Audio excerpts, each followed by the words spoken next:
Good morning, everyone. So let's start with intellectual property rights, and the topic under intellectual property rights is trademarks. So trademarks they've already existed in the ancient world, even at times when people either prepared what they needed themselves or more usually acquired it from local craftsmen. There were already creative entrepreneurs who marketed their goods beyond their localities and sometimes over considerable distances.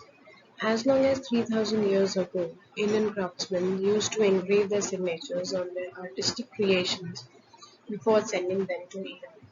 Manufacturers from China sold goods bearing their marks in the Mediterranean area over 2000 years ago, and at one time about 1,000 different Roman pottery marks were in use, including the Fortis brand, which became so famous that it was copied and counterfeited. With the flourishing trade of the Middle Ages, the use of signs to distinguish the goods of merchants and manufacturers likewise expanded several hundred years ago. Their economic importance was still limited, however.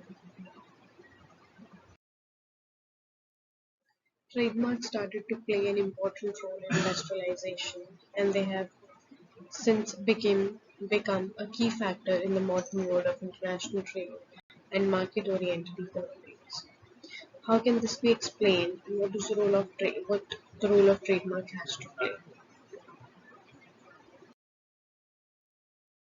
So now coming to use of trademark in commerce.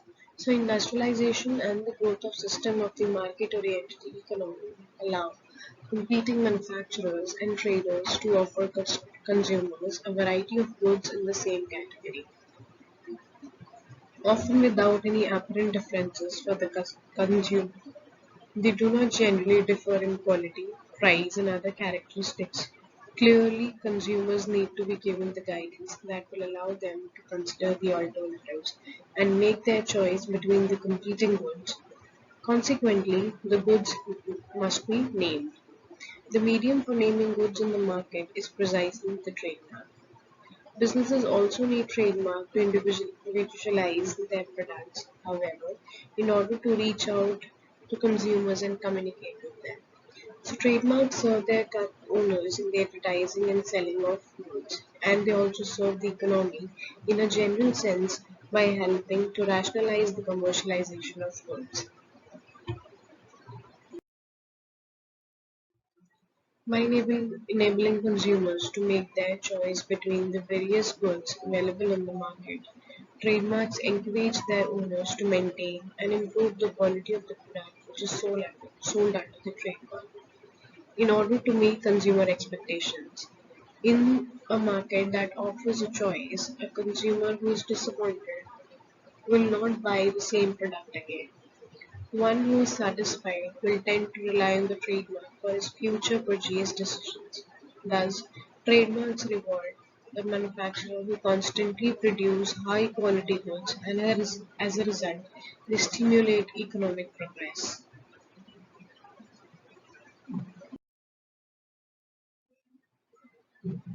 From these deliberations on the function and role that the trademark plays in the market, one can deduce a definition of the trademark. A trademark is any sign that individualizes the goods of a given enterprise and distinguishes them from the goods of its competitors. This definition comprises two aspects, which are sometimes referred to as the different functions of the trademark, but which are, however, independent and for all practical purposes should always be looked at together. In order to individualize a product from the consumer, the trademark must indicate its source. This does not mean that it must inform the consumer of the actual person who has manufactured the product or even the one who is trading in it. The consumer, in fact, often does not know the name of the manufacturer, still less the geographical location of the factory in which the product was made. This is not necessary for the trademark to fulfill its purpose of indicating origin. It is sufficient that the consumer can trust in a given enterprise. not necessarily known to him, being responsible for the product sold under the trademark.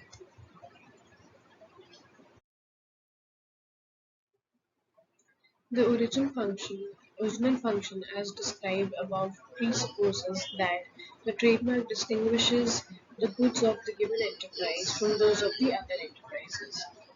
Only if it allows the consumers to distinguish a product sold under it from the goods of other enterprises offered on the market can the trademark fulfill its original function. This shows that the distinguishing function and the origin function cannot really be separated. For practical purposes, one can even simply rely on the distinguishing function of the trademark and define it as a sign which serves to distinguish the goods of one enterprise from that of the other enterprises. This is the approach which is being chosen by Section 1 plus A of the Bible Model Law for developing countries on marks, trade names, and acts of unfair competition of 1967, that is the Model Law. As said before, origin in this context means that the given enterprise is responsible for the marketing of the product and can therefore be a manufacturer or a merchant. It is not, however, the function of a trademark to indicate the geographical indication or the geographical origin.